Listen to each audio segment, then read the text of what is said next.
Praise the lord. యేసుక్రీస్తు నామంలో మీ అందరికీ శుభములు తెలియపరుస్తున్నాను.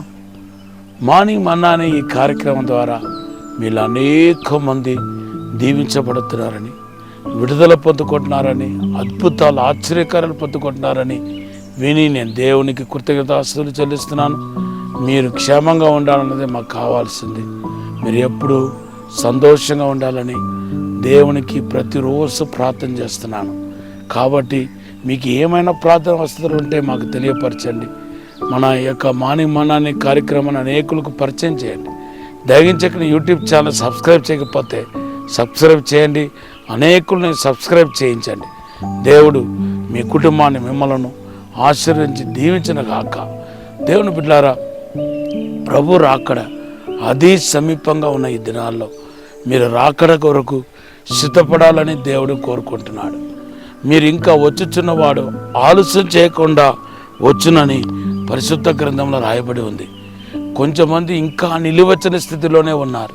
కనీసం కొంచెం కూడా వాళ్ళకు ఒక భయం వేసి, అయ్యో ప్రభు రాకడ వస్తే నేను ఏమైపోతాను, అందరూ ఈ అంచెదినం అంటున్నారు. మరి ఇక్కడ జరుగుతున్న కార్యాలన్నీ చూస్తూ ఉంటే ప్రభు రాకడ కొరకు మనం సిద్ధపడాలని హెచ్చరిస్తుంది. నేను ఎప్పుడైనా మేలుకొని ప్రభు రాకడ కొరకు నేను సిద్ధపడాలి అనే ఆలోచన కొంచెం కూడా లేదండి. భయభక్తులు లేనివారుగా రాని రాని రాని భయంకరమైన పాపపు స్థితిలో మునిగిపోతున్నారు. ఈవెన్ క్రైస్తవులు అనపడుతున్న వారిలో కూడా చాలా ఘోరాది ఘోరమైన పాపం కనపడుతుంది. మరి ఎంతో అపవిత్రతకు గురి అవుతున్నారు, శోధనకి గురి అవుతున్నారు. మీరు మీ జీవితాన్ని పరిశుద్ధంగా కాపాడుకుంటూ ఆయన రాకడ కొరకు సిద్ధపడాలని నేను ప్రభు పేరట మనవి చేస్తున్నాను. మొదటిగా దేవుని బిడ్డలారా, దేవుడు యేసు ప్రభు వారు వచ్చినప్పుడు మరి విశ్వాసాన్ని నేను కనుక్కుంటున్నా అని అడుగుతున్నాడు.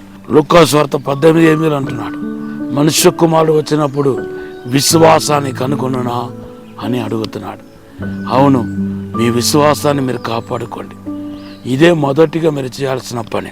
అయితే ఏ విశ్వాసాన్ని కనుక్కున్నా ఆ విశ్వాసాలని మీ ఫుడ్ నోట్స్లో ఉంటుంది చూడండి.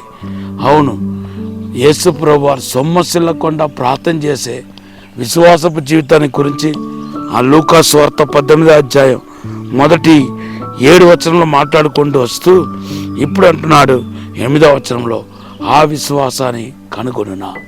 అవును దేవుని బిడ్డలారా, మరి విజ్ఞాపన చేస్తూ దేవుని సన్నిధిలో ఎడతెగకుండా ప్రార్థనలో ఉండటం అనేది ఒక బలమైన విశ్వాసం. ఆ విశ్వాసాన్ని దేవుడు మన నుండి ఎక్స్పెక్ట్ చేస్తున్నాడు. కంటిన్యూస్గా ప్రార్థనలో ఉండటం, ఎడతెగకుండా ప్రార్థనలో ఉండటం, ఒక క్రమంతో ప్రార్థనలు ఉండటం, డైలీ బేస్ మీద ప్రార్థన చేయటం. మీలో కొంచెంమంది ఏం చేస్తున్నారు తెలుసా? కొన్ని రోజులు ఫాస్టింగ్ ఉంటున్నారు, కొన్ని రోజులు అసలు ప్రార్థనే చేయట్లేదు. అసలు వ్యక్తిగత ప్రార్థన కనీసం 1 గంట కూడా ప్రార్థన చేయట్లేదు రోజు. ఎంత బాధాకరమైన విషయమో చూడండి. బైబిల్లో రాయబడి ఉంది, లూకాసు వార్త 21 34 నుండి 36 వచనాలు చదివితే, మనుష్య కుమారుడు వచ్చినప్పుడు ఆయన మరి మీరు ప్రార్థనలో ఎల్లప్పుడూ మెలుగు కలిగి ఉండాలని బైబిల్లో రాయబడి ఉంది. కనుక మీరు ప్రార్థనలో ఎంత ఎక్కువ మెలుగు కలిగి ఉంటారో అంత ఎక్కువ మీరు దీవించబడతారు. మోకాల అనుభవమే ప్రభు రాకడికి సిద్ధపరుస్తాయి. మీరు ఈ రోజు నుండి ఖచ్చితంగా రోజుకు మినిమం 1 గంట అయినా ప్రార్థన చేయడానికి ప్రారంభించండి. ప్రార్థనే మనల్ని పరిశుద్ధంగా కాపాడుతాయి. ప్రార్థనలే మనల్ని ఫలింపచేస్తాయి. ప్రార్థనే మనల్ని లోతుకు తీసుకువెళ్తాయి. కనుక మీరు ప్రార్థనలో సిద్ధపడాలని నేను కోరుతున్నాను. రెండవదిగా మత్తయి వార్త 25 పెళ్లి కుమారుడు వచ్చినప్పుడు అనే మాట మనకు కనపడుతుంది. అవును, పెళ్లి కుమారుడు వచ్చినప్పుడు అక్కడ మీ అందరికీ తెలుసు 10 మంది కన్యకలో మరి 5 దగ్గర కావాల్సినంత నూనె ఉంది, 5 దగ్గర కావాల్సినంత నూనె లేదు. పెళ్లి కుమారుడు వచ్చినప్పుడు వారు సిద్ధంగా లేదు కాబట్టి, నూనె లేదు కాబట్టి వాళ్ళు ఒక దీపాన్ని వెలిగించలేకపోయారు. నూనె అనేది పరిశుద్ధాత్మ అభిషేకాన్ని చూపిస్తుంది. మనుష్య కుమారుడు వచ్చినప్పుడు మీరు పరిశుద్ధంగా ఉండాలనే విషయాన్ని ఈరోజు జ్ఞాపకం చేస్తున్నాను. అంతేకాదు పరిశుద్ధాత్మతో నింపబడాలి, అభిషేకంతో నింపబడాలని నేను ఈరోజు మీకు జ్ఞాపకం చేస్తున్నాను. యేసు ప్రభువు వారు వచ్చినప్పుడు మరి మీలో దేవుని బిడ్డలారా పరిశుద్ధాత్మ అభిషేకం ఉండాలి, దేవుని ఆత్మ ఉండాలి. ఏలియాను ఎలాగైతే పరిశుద్ధాత్మ దేవుడు అగ్నిరథ రూపంలో పైకి తీసుకువెళ్ళాడో అలాగే దేవుని బిడ్డలారా మనల్ని కూడా దేవుడు తీసుకెళ్తాడు. మరి అపోస్తల కార్యం 1:9 చదివితే యేసును ఒక మేఘం ఒకటి తీసుకెళ్ళిందంట. ఆ మేఘం కూడా పరిశుద్ధాత్మ దేవుడే.